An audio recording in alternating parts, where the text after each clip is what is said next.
Okay, so here's our advanced concepts video 3, and today we're going to be mixing baking soda, vinegar, and a water bottle and seeing what's happening.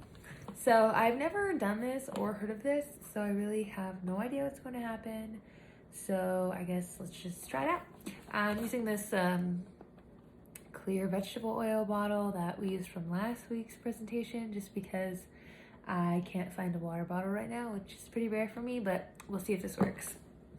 Hopefully the fact that there was oil in it doesn't affect anything. I kind of cleaned it out a little bit, so we'll see if that has anything to do with what's going to happen. So here we got the baking soda. I just keep it in this thing. So put it in a paper towel. I'm not really sure how much, so we'll just do like that much, really, like a little pile of it. And we got the vinegar. So now it's basically saying put the whole paper towel in the bottle. So there's that. And then we're just adding vinegar. I'm kind of scared what's gonna happen, so I'm just gonna add a little bit of vinegar at a time, and let's see what happens here.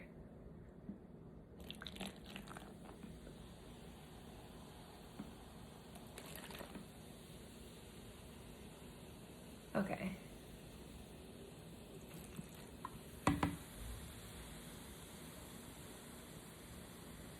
So we're seeing some bubbling.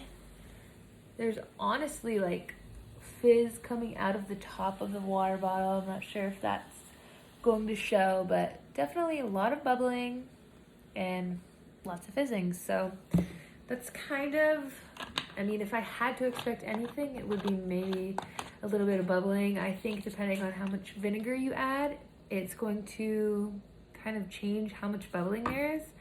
But yeah, so the reaction of a weak base and a weak acid causes this bubbling.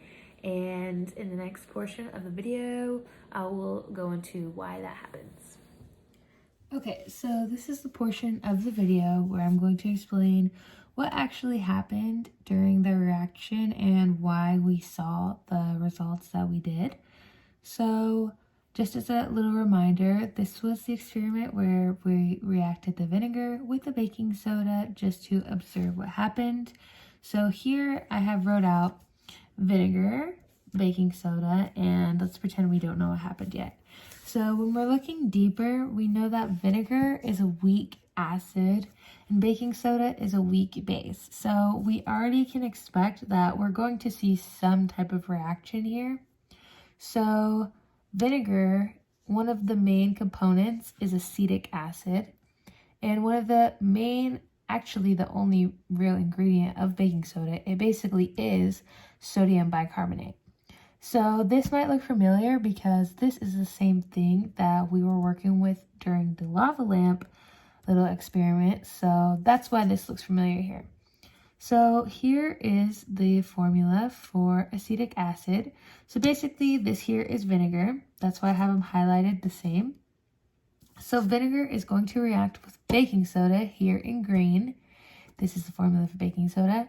And then it's going to react to give us sodium acetate, water, and carbon dioxide.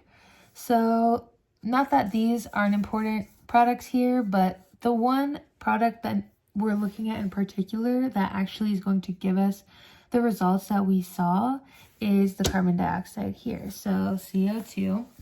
And again, this is the same product that allowed our lava lamp to work last week in that experiment, because the CO2 is what's actually making the bubbles here. So it's not the sodium acetate, it's not the water that's making the bubbles, it's the carbon dioxide. So by reacting the vinegar and the baking soda together, we get these products, and that's why we saw the bubbling reaction occur. Turns out, even though I did use the oil bottle, the bottle of vegetable oil from last week, that didn't really have an effect on whether there would still be bubbling or not, but I also did clean it out pretty good. So yeah, that is this experiment and why we saw what we saw.